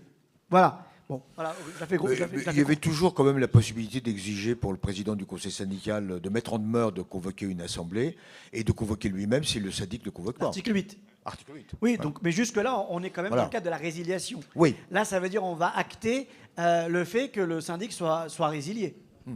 Oui, et j'allais dire, en cas d'inexécution suffisamment grave. Alors, Maître Oudinot, c'est quoi suffisamment grave pour vous? Alors, il y a des décisions de justice assez rares, mais il y en a sur la qualification du suffisamment grave. Bon, c'est les fautes de gestion graves, c'est absence de tenue de la comptabilité, non-envoi des appels de fonds. Enfin, voilà, c'est des choses graves. Je paraphrase. C'est pas juste le syndic répond pas au mail dans un délai relativement raisonnable. Ça, c'est pas grave au sens juridique. Donc, on est vraiment dans une situation qui s'approche du blocage de la copropriété, où le syndic qui lance aucune procédure de recouvrement de charges. Donc, ce nouveau texte, c'est un peu une spécialisation de l'article 8 du décret où déjà les membres du conseil syndical ou des copropriétaires représentant au moins 25% des voix pouvaient forcer le syndic à convoquer une assemblée générale avec l'ordre du jour fixé. Donc, d'une manière générale, ça existait. Là, c'est spécifique uniquement en cas de difficulté dans la gestion du syndic, enfin de difficulté grave dans la gestion du syndic. Bon, ça rappelle les syndics à leurs obligations, mais c'est pas absolument novateur. Ne pas convoquer une assemblée générale quand on a un mandat de 3 ans, par exemple. Le syndic a un mandat de 3 ans, il ne convoque pas, pendant 2 ans, il ne convoque pas l'assemblée générale, là, ça peut être un manquement, ça. Hein. Bien sûr, parce que dans ce cas-là, elle n'a pas d'approbation des comptes, donc c'est très clairement grave. D'ailleurs, ça sous-entend que le syndic ne tient pas la comptabilité de l'immeuble. Il se contente de faire des appels de fonds provisionnels, mais il n'arrête pas les comptes. Là, très clairement, on est dans une faute de gestion grave. Mais ça nécessite, j'y reviens, une action des copropriétaires, parce qu'on voit bien que ça vient des copropriétaires. Donc, soit du président du conseil syndical, soit des copropriétaires représentant au moins 25% des voix. Et puis, à l'Assemblée générale, il faut voter, parce que bien évidemment, Le syndic va expliquer que non, c'est pas grave, il va se rattraper, et puis que si jamais on met fin à son mandat, eh bien, il va demander des dommages d'intérêt, enfin, il menace l'administration, enfin bon, voilà. Dans ce cas-là, ils ne sont pas avares de menaces. Et là, il faut qu'il y ait une majorité qui dise, voilà, on a marre, ça ne nous convient pas. Juste deux précisions. Premièrement, effectivement, on a un article 8 du 67 qui permettait ce dispositif, mais là, la possibilité de convoquer l'Assemblée générale, elle est intégrée dans la loi, qui, au niveau des normes, hiérarchie des normes, est plus élevée. Un. De deux, le texte n'enjoint pas, comment dire, une exécution suffisamment grave à un préjudice. C'est-à-dire, il suffit qu'on arrive à démontrer qu'il y a une exécution suffisamment grave pour que, en définitive, la procédure de résiliation du contrat puisse être engagée. Troisièmement, le syndic n'est pas juge. Ce n'est pas à lui de déterminer si effectivement les griefs qui lui sont reprochés sont des inexécutions suffisamment graves. Autrement dit, si le syndicat des copropriétaires dit « nous, on considère qu'on est devant une inexécution suffisamment grave », le conseil syndical met en demeure le syndic de convoquer une assemblée générale au motif « ta. Que le syndic ne dit bah, « moi, je ne considère pas que ce n'est pas suffisamment grave, je ne convoque pas », ou même « je considère que c'est une faute suffisamment grave, mais je ne convoque pas », le président du conseil syndical pourra dire « nous, on considère que c'est suffisamment grave, on convoque l'AG, on résilie le contrat, on nomme un nouveau syndic, l'Assemblée générale est souveraine, donc le mandat du nouveau syndic rentre en vigueur, et quitte au syndic à aller devant la cour, devant le magistrat, pour dire bah, moi, je considère que ne pas payer mes fournisseurs ou ne pas tenir la comptabilité à jour ou ne pas engager mes procédures judiciaires devant un propriétaire débiteur, ce n'est pas suffisamment grave. Et ça sera le juge qui, en définitive, déterminera si oui ou non un syndic professionnel mandaté avec une carte professionnelle peut laisser la copropriété en carence. Bon, moi je pense que vous avez une vraie arme. Une vraie arme, au moins une vraie arme de dissuasion pour dire, mon cher syndic, si tu ne convoques pas, dans 2 jours, tu reçois une mise en demeure pour convoquer une AG avec substitution par le président si tu n'agis pas. Voilà. Donc moi, je pense que c'est une vraie arme qu'il faut savoir utiliser. Alors bien évidemment, avec intelligence, premièrement, et bien évidemment, ça vous demande d'avoir, le président surtout, d'avoir l'adresse des copropriétaires. On revient sur les mails ou pas les mails, mais au moins l'adresse des copropriétaires pour être en mesure de convoquer l'Assemblée générale et aussi d'avoir un syndic de reprise, quoi. Donc ça se fait de manière intelligente. Oui, il faut dire que la loi, l'ordonnance de 2019 a complètement changé le principe du contrat de syndic en supprimant la notion de démission et de révocation et en mettant en place la possibilité de changer sans indemnité ou la possibilité de résilier. Donc en fait, c'est l'application du droit des contrats plutôt que le droit des mandats, en fait, à la copropriété, et ça c'est un vrai progrès en réalité. Le point suivant, c'est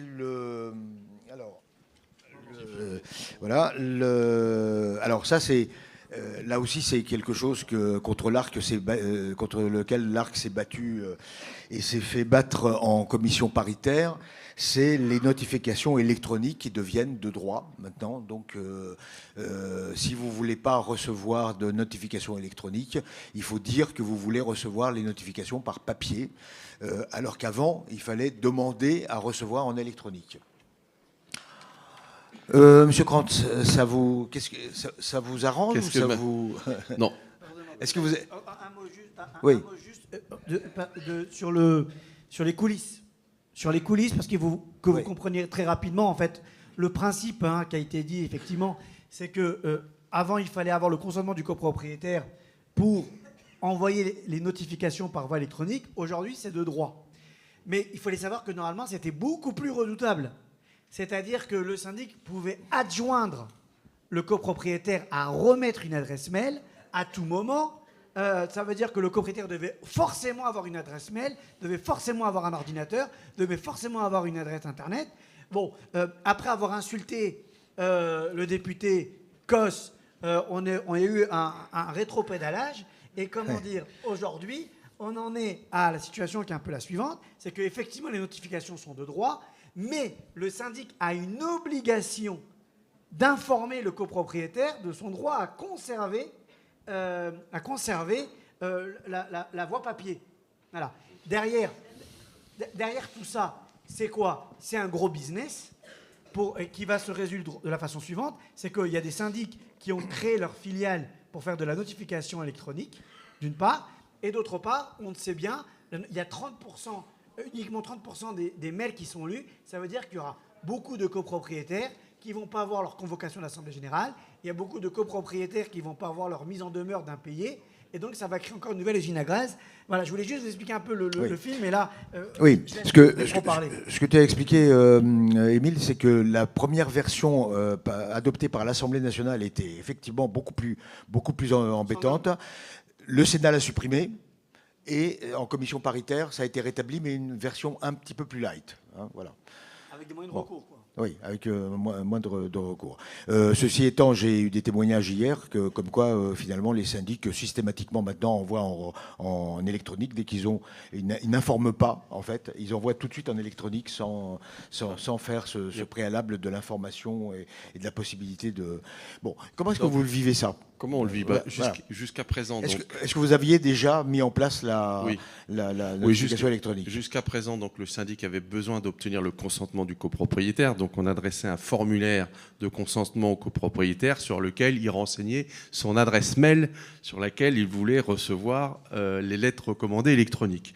Donc, à peu près, c'est selon les copropriétés, mais aujourd'hui, on est entre 30 et 40% de lettres recommandées électroniques. Je dirais que c'est surtout c'est surtout les bailleurs, hein, parce qu'on a effectivement des copropriétés. Alors après, ça dépend des tailles des copropriétés, parce que sur les grandes copropriétés, on fait des dépôts de convocation à la loge. Donc, les copropriétaires aiment bien encore avoir le document papier plutôt que, je veux dire, d'avoir ça sur l'ordinateur. Il y a aussi on a des bailleurs qui habitent en province, donc qui ne viendront pas à l'AG. Donc ceux-là, plutôt que de se déplacer à la poste pour aller chercher le recommandé, ils préfèrent effectivement la lettre recommandée électronique. Donc on avait entre 30 et 35% de lettres recommandées électroniques avec les bonnes adresses mail. Alors là, maintenant, ce qu'on a fait depuis quelques temps, c'était demander le consentement au copropriétaire. Là, maintenant, on nous dit, eh bien, vous n'avez plus besoin d'obtenir le consentement, vous pouvez l'envoyer au copropriétaire, sauf bien sûr à lui indiquer aussi qu'il peut toujours garder le format papier. Alors là, ça pose plusieurs problèmes. Il y a des copropriétaires, bien évidemment, où on ne peut pas le faire parce qu'on n'a pas l'adresse mail. Et puis, il y a aussi la problématique, est-ce qu'on envoie la bonne adresse mail? Parce qu'avant, on demandait le consentement, donc le copropriétaire, il donnait son adresse mail. Là, maintenant, on nous dit plus de consentement, vous envoyez ça sur l'adresse que vous avez. Et ça, je veux dire, il y a un problème par rapport d'avoir la certitude qu'on a la bonne adresse et quand il nous a donné l'adresse. Parce que je prends le cas, par exemple, de l'adresse postale. L'adresse postale, on a un copropriétaire qui achète dans une copropriété, son adresse postale, c'est l'adresse qu'il a actuellement. Et puis finalement, on se rend compte, il nous dit rien, et puis on se rend compte qu'au final, il habite l'immeuble. Mais ça, c'est le notaire qui nous a donné l'adresse. On le sait. Maintenant, qui va nous dire l'adresse mail qu'on a eue il y a 3 ans, qui va se souvenir que c'est le copropriétaire qui, dans un mail il y a 3 ans, nous a dit voilà mon adresse mail. Donc il y a un problème de contestation. Je trouve que là, pour l'instant, nous, on n'a rien fait à ce niveau-là, parce qu'on attend de voir un peu comment ça va se mettre en place. Vous ne l'avez pas mis en place pour le moment? Non, pour l'instant, on en est resté à consentement du copropriétaire. Et voilà. Maître Dino, vous envisagez, en 3 mots, est-ce que vous envisagez une recrudescence des contentieux pour la réception des convocations notamment? Assez clairement, parce que quand le syndic récupère les mails au fil de l'eau, il va récupérer tout type de mails. Et je pense notamment à un cas très clair, c'est qu'un copropriétaire qui a une adresse mail professionnelle, il écrit à partir de son adresse mail professionnelle, il ne devrait peut-être pas forcément, mais il le fait. Là, crac, le syndic aspire son mail, il change de travail, le mail n'est plus valable. Qu'est-ce qu'on fait? On ne sait pas. Alors, autant sur les règles postales, il y a des textes anciens, évidemment, donc on sait gérer ça juridiquement. Sur les mails, on ne sait absolument pas gérer ça.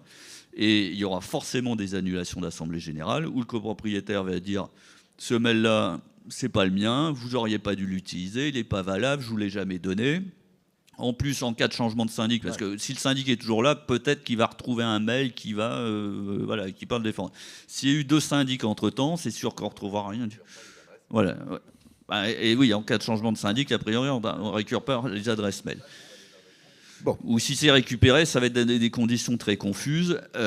Donc, il y a des copropriétaires procéduriers à tort ou à raison qui vont dire, moi, votre convocation à l'AG, elle vaut rien. Votre notification de procès-verbal, ça vaut rien. Donc, j'ai le droit de contester le procès-verbal pendant 5 ans. C'est vraiment une source d'insécurité juridique. Je vous propose qu'on avance rapidement sur les points suivants qui ne sont pas d'une...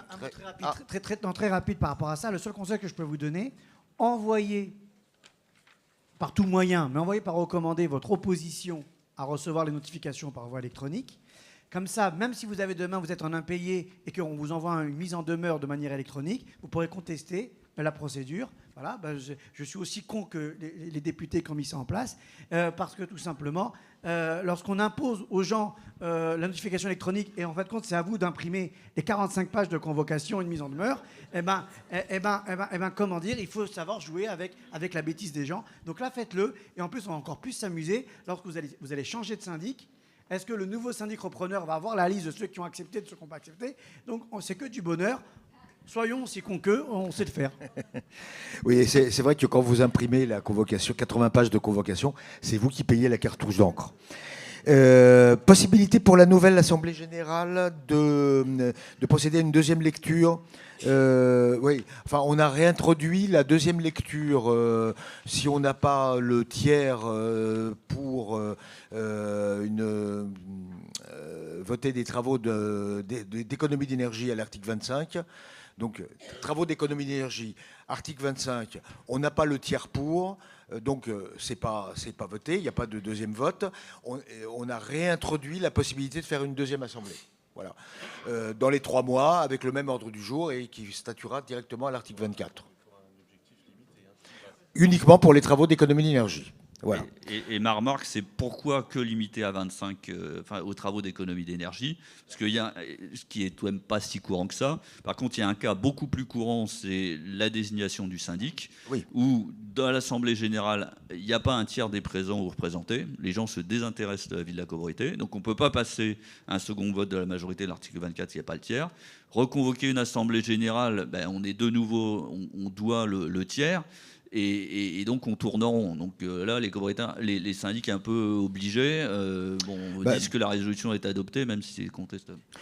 Pour le syndic, il faut avoir des mandats qui courent un petit peu plus loin que l'Assemblée générale pour que le syndic puisse reconvoquer. Alors moi, je vais vous dire, j'ai juste un problème avec ce dispositif-là, où là, j'avoue mon incompétence. Parce que si on regarde le texte est écrit si au cours de l'Assemblée générale des travaux d'économie d'énergie ou de réduction d'émissions d'affaires ne sont pas votés, et si une nouvelle Assemblée générale est convoquée dans les 3 mois. Donc moi, la question que je me pose, c'est qui est à l'initiative de cette Assemblée générale? Est-ce que le syndic peut en définitive menacer les copropriétaires en disant si vous votez pas cette résolution, moi je convoque dans les 3 mois, donc je vous oblige, parce que sinon ce sera des frais. Est-ce que c'est à l'initiative du conseil syndical? Est-ce que c'est à l'initiative d'un consensus des copropriétaires? Donc comment, en fin de compte, je ne devrais pas le dire avant d'enregistrer, mais comment cette arme va être utilisée? Ceci, qui est à l'initiative de ceci? Et moi, en définitive, si le syndic dit, moi, plus qu'on peut pas, on n'a pas la passerelle de la 25.1, de facto, je reconvoque donc dans 3 mois, donc ça veut dire de nouveaux frais. Est-ce que le syndic a autorité à reconvoquer? Je ne sais pas. Je sais pas comment ça va être utilisé. Et je ne sais pas quelle est la réelle initiative, pouvoir d'initiative du syndic par rapport à ce dispositif. Moi, Eric, j'aimerais bien entendre. De toute façon, c'est le syndic qui convoque l'Assemblée générale. Donc il n'y a que lui qui peut le faire. Oui. Maintenant, est-ce qu'il peut estimer que s'il n'y a pas un tiers des gens qui sont présents représentés à l'Assemblée générale, oui, politiquement, entre guillemets, il ne se sent pas de faire voter les travaux? Je pense pas. Enfin, je veux dire, le syndic va appliquer les textes légaux. Il peut reconvoquer une assemblée générale en seconde lecture, il va le faire. Maintenant, encore une fois, c'est aux copropriétaires de se mobiliser. S'ils veulent pas les travaux, ils viennent, ils votent contre. Ouais, mais concrètement, est-ce qu'aujourd'hui, pour toi, le syndic à l'initiative, il a l'obligation ou il a l'initiative? Et s'il a l'initiative, Est-ce que c'est une initiative qui va être validée par le conseil syndical ou pas? Bon. Ah non, c'est le pouvoir du syndic. J'entends bien. Je veux dire, si on réfléchit à haute voix, on sait très bien. Ouais, ça je m'en méfie comme de la peste. Parce que je ne sais pas ce que ça veut dire. Et tout dépend des rapports de force à l'intérieur de la copropriété. Est-ce que le conseil syndical est vraiment volontaire pour faire voter les travaux? Est-ce que c'est le syndic plutôt qui pousse à voter les travaux, etc. On ne sait pas très bien comment les gens Il peut aussi y avoir différentes situations. Il n'y a pas forcément... Là, on disait, s'il y a 30%, effectivement, on ne peut rien voter. Mais si vous avez 35 ou 37% et que vous avez 7% qui votent contre, bah, évidemment, vous n'avez pas votre tiers. Puis ça dépend aussi, on parle de travaux d'économie d'énergie, il n'y a pas forcément une seule résolution concernant les travaux. Il y a plusieurs résolutions, plusieurs clés de répartition. Et sur un programme que vous proposez, il se peut que sur 5 résolutions, il y en a 3 qui passent et une qui ne passe pas pour 1 ou 2%. Donc là, je dirais que c'est quand même intéressant de pouvoir reconvoquer une assemblée générale pour finaliser le bouquet des travaux. Juste pour qu'on se comprenne bien, hein, c'est-à-dire que là, ce dispositif, c'est pas la deuxième lecture forcément, puisqu'on est en train de dire la chose suivante. C'est des travaux qui se votaient à l'article 25 et qu'on ne peut même pas procéder à la deuxième lecture parce qu'on n'a pas obtenu un tiers des voix favorables. Ça veut dire... Et donc, le syndic dit, écoutez, c'est-à-dire qu'il n'y a même pas un tiers des copropriétaires qui sont d'accord pour cette décision, et on dit au syndic, vous avez la possibilité de forcer la main, de reconvoquer une nouvelle assemblée générale dans les 3 mois avec le même ordre du jour et la faire voter à la majorité des voix exprimées des critères présents, représentés et votés par correspondance. Donc, il y a un viol de la souveraineté des copropriétaires donné à la main du syndic pour dire je reconvoque, quand bien même il y a un tiers, mais il n'y a même pas eu un tiers des voix favorables en première lecture. Bon, voilà. Donc, moi, je ne sais pas comment ça va être utilisé. Et comme je sais que les syndics sont intéressés par les honoraires du suivi de travaux, donc je n'ai pas forcément confiance aux syndics. Les élections présidentielles. Les professionnels étaient assez divisés sur cette question. Hein.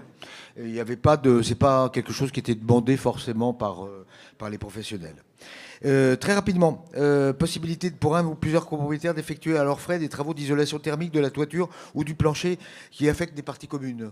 C'est-à-dire que si des copropriétaires veulent sont au dernier étage et veulent isoler la toiture alors que la copropriété ne veut pas le faire, ils peuvent le faire à leurs frais.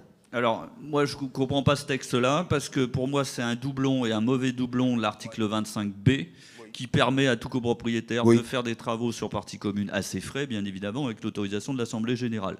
Donc là, on fait strictement le même texte, avec une restriction, c'est-à-dire qu'on ne peut pas toucher aux structures, alors que dans le cadre de 25B, on peut toucher aux structures, donc je ne vois pas trop. Et avec une autre restriction majeure, c'est que dans le cadre de l'article 25B, si l'Assemblée générale refuse sans motif valable, le copropriétaire peut saisir le tribunal pour obtenir une décision de justice l'autorisant à faire les travaux. Donc c'est le seul cas où le tribunal peut se substituer à l'Assemblée générale pour prendre les décisions, enfin un des seuls cas.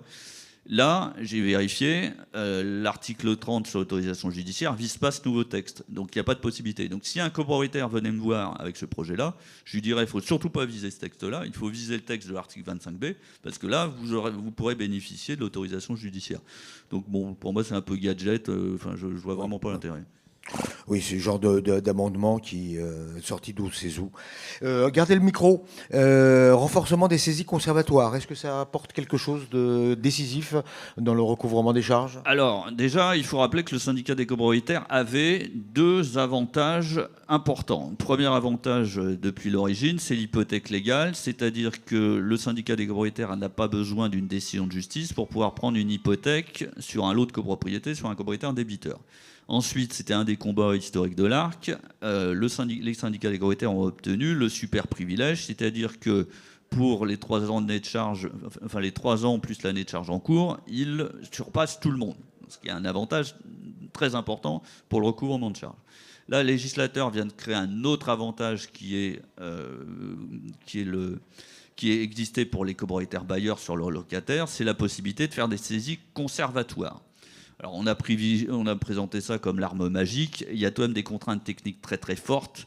C'est-à-dire que, alors on n'a pas le temps, je ne vais pas rentrer dans un débat de spécialistes pour savoir quel type de charge, au titre des provisions peuvent être demandées. Il y a un débat, mais enfin, je pense que c'est pas fondamental, on va surmonter ça. Mais il faut savoir qu'il ne suffit pas d'envoyer le commissaire de justice, qui est le nouveau nom de l'huissier, pour saisir. C'est que oui, il faut le faire. Sur la base de quel document? Bon, mystère, mais ça aussi, on arrivera à résoudre. Mais surtout, une fois que le commissaire a fait sa saisie, il faut saisir le tribunal dans le délai d'1 mois. Et un mois, c'est très court pour monter un dossier de recouvrement de charges. Et les fonds ne sont débloqués. Alors certes, ils sont bloqués sur le compte bancaire, si c'est une saisie du compte bancaire. Ils sont bloqués le temps de la procédure. Et les fonds ne sont débloqués qu'à l'issue de la procédure judiciaire. S'il n'y a pas de procédure judiciaire dans le délai de 2 mois, la saisie caduque, la banque restitue les fonds. Si, in fine, le tribunal dit bah non, le syndicat n'a pas justifié sa créance parce que l'assignation a été faite à la va-vite, parce qu'un mois c'est court, etc. Là aussi, les fonds sont rendus aux copropriétaires. Donc je pense que c'est c'est quelque chose qui doit être mis de façon coup de poing pour certains types de copropriétaires débiteurs, mais ça ne peut pas être généralisé. Enfin, moi, du recouvrement de charges, on en a fait à longueur de journée. On ne peut pas avoir un délai d'1 mois pour délivrer les assignations, vu le nombre de pièces qu'il faut récupérer pour pouvoir justifier la créance. Donc oui, c'est un plus. Faut avoir ça dans son artillerie, entre guillemets, savoir que dans tel ou tel cas, il faut réfléchir à ça. Maintenant, il ne faut pas dire au syndic, systématiquement, vous faites ça, parce que, il y aura de la casse, parce que les processus ne vont pas être forcément tenus, et 2, ça aura un coût supplémentaire, sans forcément avoir beaucoup d'avantages. En tout cas, comprenez bien que ça ne fait pas rentrer immédiatement les fonds dans les caisses de la copropriété. Il faut attendre la fin de la procédure. Et comme vous le savez, les procédures sont longues. Donc c'est un petit plus quand même. Tout à fait. Voilà. Je vous dis, avant tout, quand on a affaire à un copropriétaire débiteur, il faut définir la typologie du débiteur. Pourquoi il ne paye pas? Donc, dans un cas du mauvais coucheur, d'un coup, qui n'a pas envie de payer les appels de fonds de travaux, ça peut être très bien d'aller directement taper sur son... On met un sabot sur son SUV. Voilà. Bon, ça, voilà. Claque, ça... mais dans le cas du copropriétaire récurrent, ça ne change rien, il faut mettre les procédures. Alors, vous allez pouvoir télécharger les slides. Et donc, vous avez quelques slides sur le PPT, mais là, on n'a pas trop le temps de le faire. Prenons quelques questions, puisqu'on l'a promis tout à l'heure. Et pour le PPT, vous regarderez les slides, elles sont assez explicites, en fait. Ouais. Et puis il y a des conférences pour ça. Ouais, voilà. Bonjour, j'ai une question un petit peu basique qui va peut-être vous faire rire. Pour l'envoi des convocations en papier, qui doit payer? C'est le SDC en général ou c'est la personne qui demande à recevoir du papier? Excellente question, qui est posée souvent aux copropriétés. On parle pour le papier? Les recommandés papier. Je vais laisser ça parler en fait. Ça inclut dans les honoraires la convocation, les photocopies. Non, les frais postaux. Les frais postaux. Les frais postaux, c'est aux frais réels. Les RE, c'est pareil. Mais c'est en tantièmes généraux ou c'est sur les copropriétaires tantièmes généraux. Voilà, tantièmes généraux. Ça a été jugé à la Cour de cassation. Donc en fait, pour ceux qui vont prendre la notification électronique, c'est la double peine. Premièrement, ils vont plus avoir leurs documents papier. Et deuxièmement, ils devront imprimer par leurs propres moyens, pas avec leur cartouche et leur imprimante, les différents papiers. Donc c'est impression et papier. Donc c'est vraiment un attrape-nigo d'accepter la notification électronique. Donc c'est pour ça qu'on s'est battu et c'est pour ça qu'aujourd'hui on a réussi à arracher le fait qu'en définitif vous pouvez continuer à avoir le document papier. Donc ce député de Cos là, il me dit que dans les mairies ça se passe comme ça, mais ce député de Cos il n'a pas compris que lui-même il réimprimé ses documents en mairie, alors que nous on n'a pas la mairie qui va nous imprimer nos documents. Bien. Question suivante. Très rapidement. Alors, question brève, si vous voulez. Oui, non, je reviens sur le prêt collectif au nom du syndicat. Si je ne me trompe pas, pour l'instant, ce n'est pas entré en vigueur parce qu'il manque des décrets qui ne sont pas publiés, notamment la durée du prêt, qui est un décret en Conseil d'État. C'est annoncé pour la fin de l'année, mais bon. Donc pour l'instant, si on a, ce qui est le cas dans notre propriété, des travaux à faire voter en termes de ravalement, toiture, machin, on peut toujours recourir au prêt collectif individuel. Ah ben celui-là, il restera. Et il restera. Il restera, oui, absolument. On ne sera pas obligé de prendre uniquement le collectif. Non, c'est un prêt supplémentaire. Mais les prêts existants, alors le prêt à adhésion individuelle restera, et le prêt de préfinancement, par contre, lui, oui, il restera parce que c'est un prêt simple, en fait. Donc il restera, c'est un plus. Voilà. Alors juste pour les décrets, hein, il y a le décret sur la durée, mais il y a aussi le décret sur les honoraires du syndic, c'est-à-dire la révision du contrat type, et il y a le décret sur le plan comptable, enfin décret et arrêté pour la révision du plan comptable. Donc attention, il y a plusieurs textes en fait qui sont concernés.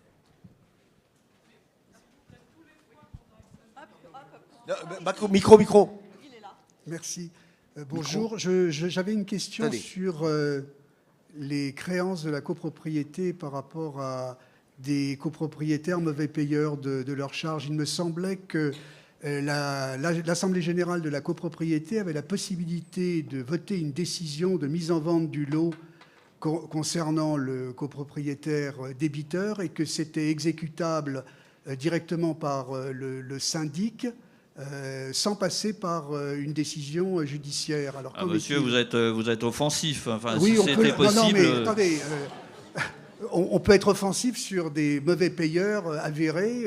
Non, il n'est pas envisageable que ça soit le syndic qui prononce les condamnations. Ça, voilà. Donc, on est dans un état de droit. Le syndicat des copropriétaires obtient une décision exécutoire, c'est-à-dire un jugement de condamnation. Et si on n'arrive pas à le faire exécuter par les voies d'exécution courantes, notamment la saisie bancaire, oui, là, on lance une procédure de saisie immobilière. Et pareil, c'est pas l'Assemblée générale qui est transformée en tribunal du peuple qui condamne Monsieur X à la somme de temps. Non mais je ne sais pas si vous répondez exactement à la question qui était posée.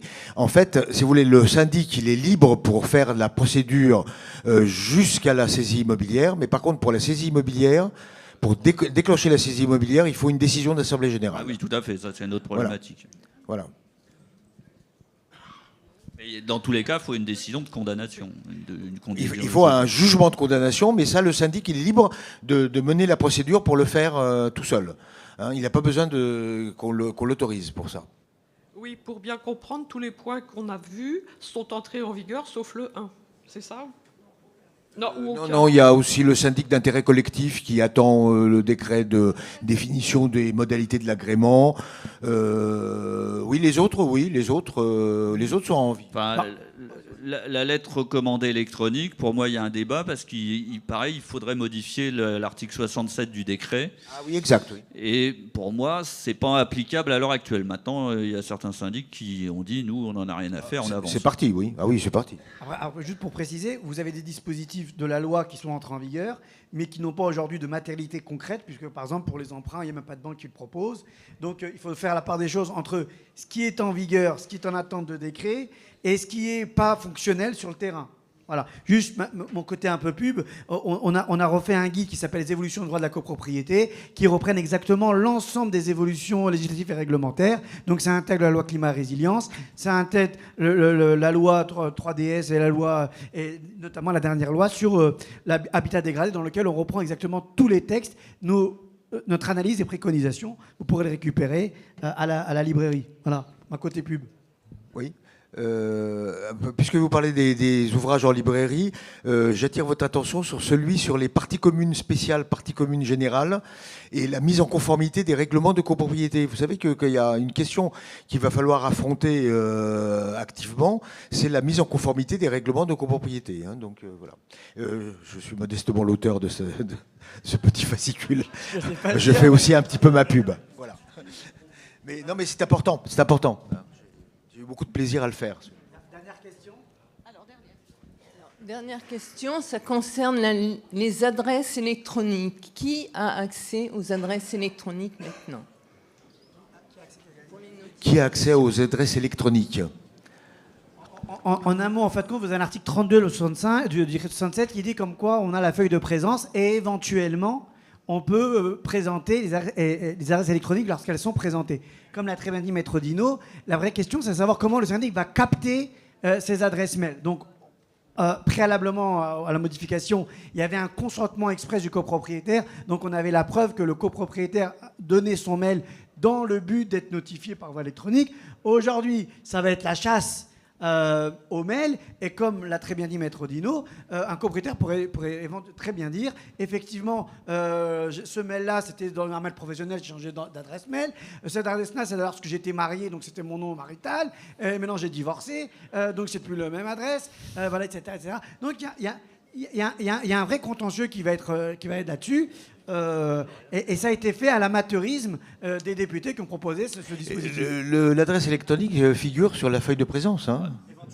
Enfin, ça m'étonnerait. Non, mais c'est prévu. Si c'est avec une option. Oui. Une option, ah oui, d'accord. Mais enfin, ça, c'est les syndics qui paramètrent les feuilles de présence. Donc, il y a des syndics qui paramètrent les feuilles de présence pour qu'il n'y ait même pas les adresses postales. Je pense qu'ils vont paramétrer pour qu'il n'y ait pas les adresses mail. Et d'ailleurs, il y a certains copropriétaires qui seraient peu heureux que leur adresse mail soit diffusée au sein de l'immeuble.